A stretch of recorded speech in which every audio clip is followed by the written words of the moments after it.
Hey there, Wellness IQ family. Welcome back to the channel where we're all about unlocking the best version of ourselves, finding calm in the storm, and living with intention. If you're joining us for the first time, I'm so thrilled you're here. Make sure to hit that subscribe button and become part of our growing community. Today, we're diving deep into something that hits close to home for so many of us. Overthinking. You know that feeling, right? When your mind gets stuck on repeat, replaying conversations, worrying about what might happen, or chewing over things you can't change. It's exhausting, it's overwhelming, and honestly, it's stealing your peace. But here's the good news.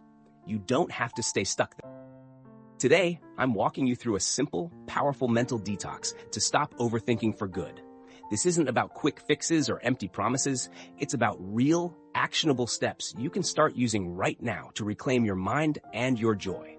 So grab a comfy spot, maybe a cup of tea, and let's get started on this journey together. Let's kick things off by understanding why we overthink in the first place. It's not just random chaos. There's a reason our brains spiral like this. Picture this. Thousands of years ago, our ancestors were out in the wild, surrounded by potential threats. A rustle in the bushes could mean a predator. A storm on the horizon could spell disaster. Their brains had to be on high alert, constantly scanning, planning, predicting. That ability to overanalyze kept them alive. Fast forward to today, and we're still running that same ancient software, except now the threats aren't lions or floods. They're emails, deadlines, and awkward social moments. Our minds haven't caught up to the fact that most of what we worry about isn't life or death, but they still treat it that way. That's why you might find yourself lying awake at 2 a.m., replaying that one slightly weird thing you said at lunch, as if solving it will save the world. It's not your fault, it's biology doing its thing. But here's where it gets tricky. Overthinking doesn't just feel normal, it can feel productive. You might tell yourself, if I just think about this a little longer, I'll figure it out. I'll crack the code. It's like you're a detective in your own personal mystery movie, piecing together clues that don't even exist. Except instead of a satisfying ending, you just end up more stressed, more tired, and no closer to an answer. Research backs this up. Overthinking is tied to all kinds of not-so-fun stuff. Anxiety that keeps your stomach in knots, depression that dims your spark, even physical problems like tension headaches, a racing heart, or an immune system that's too worn out to fight off a cold. It's not just a mental habit, it's a whole body experience, and not the good kind. That's why we need a mental detox, a way to scrub away the clutter, quiet the noise, and give ourselves permission to breathe again. So how do we do it? Let's break it down step by step with tools you can pick up and use today. First up, you've got to recognize when you're overthinking. It sounds basic, but trust me, it's a game changer. Most of us don't even notice we're in that spiral until we're so tangled up we can't see straight. Picture your mind like a hamster on a wheel, running fast but going nowhere. The trick is catching it early. So, what does overthinking look like for you? Maybe it's replaying a conversation from 3 days ago, imagining all the ways you could have said it better. Or maybe it's worrying about something you can't control, like whether your boss secretly hates your latest project, or if your friend's short text means they're mad at you.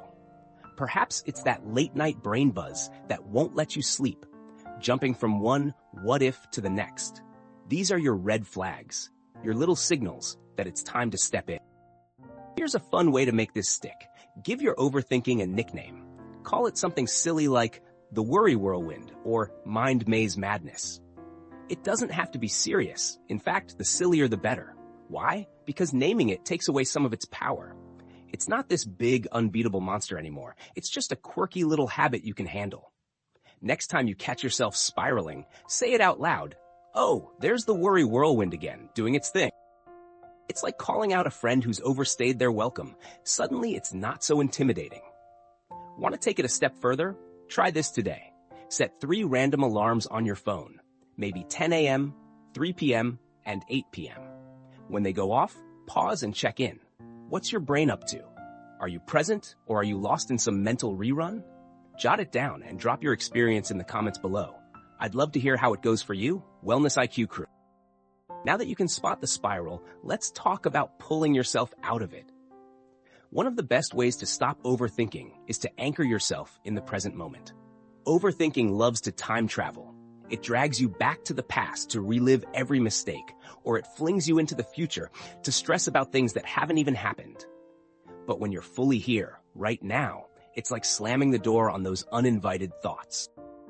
My go-to tool for this is something called the 5-4-3-2-1 technique, and it's so simple, you'll wonder why you haven't been doing it forever. Here's how it works.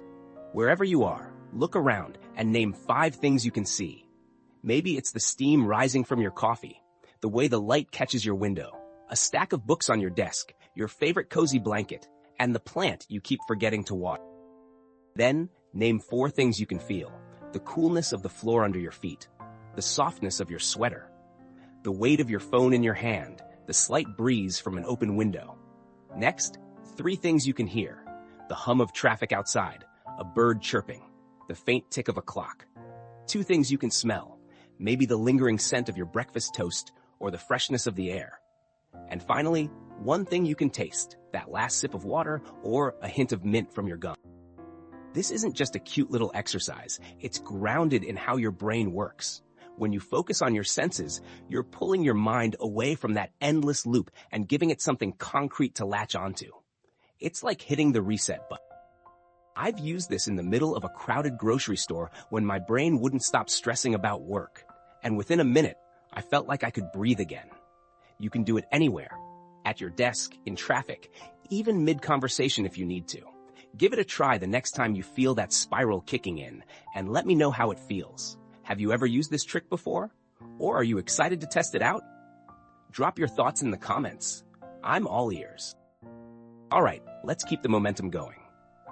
Step 3 is all about decluttering your mental space, because let's be honest, overthinking loves a messy mind. If your head feels like a storage unit crammed with worries, regrets, half-finished to-do lists, and random what-ifs, it's no wonder you can't find peace. Think of this as a spring cleaning for your brain, and the first tool you need is a good old-fashioned brain dump.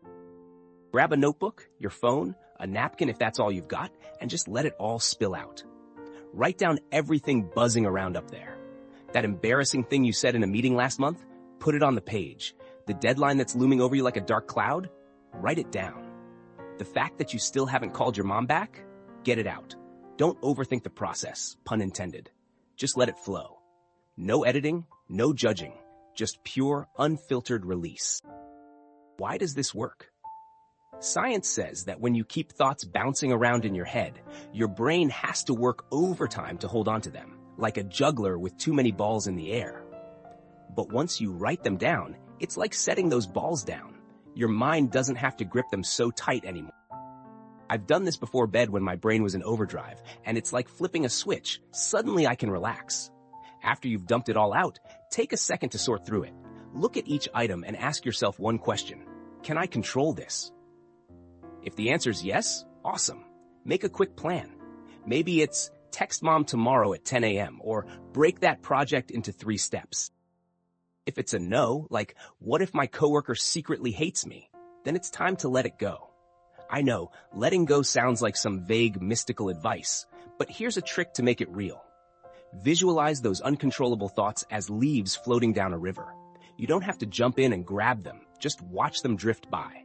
It's not about pretending they don't exist. It's about choosing not to let them anchor you down. Wellness IQ fam, I've got a challenge for you. Carve out 5 minutes this week for a brain dump.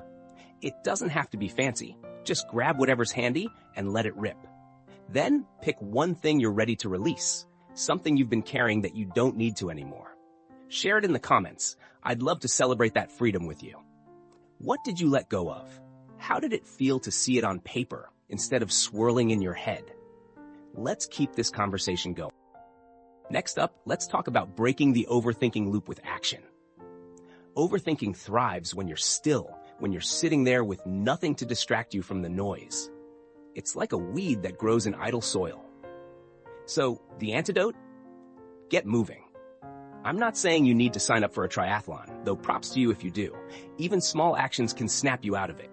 Stand up and stretch. Take 10 slow, deep breaths, walk to the kitchen for a glass of water, or step outside and feel the sun on your face. Movement tells your brain, hey, we're shifting gears now, and it interrupts that stuck cycle. There's a reason people pace when they're stressed. It's instinct kicking in. But let's make it fun too. One of my favorite ways to shake off overthinking is to dance it out. Seriously, put on your favorite song. You know, that one you'd never admit you love in public? And just move. Crank up some old school Britney Spears or whatever gets your vibe going and let loose. Flail your arms, shimmy your hips, sing off key. It doesn't matter. You can't overthink when you're mid-chorus, belting out lyrics and laughing at yourself. Plus, it's a double win because dancing releases endorphins, those natural happy chemicals that flush out stress like a mental power wash. I've done this in my living room after a rough day, and it's like the weight just melts away. Action doesn't always have to be physical, though. If you're overthinking a decision, take one tiny step toward it. Stuck on whether to send that email? Write the first line. That's it. Can't figure out where to start on a big task? Open the document and type your name at the top.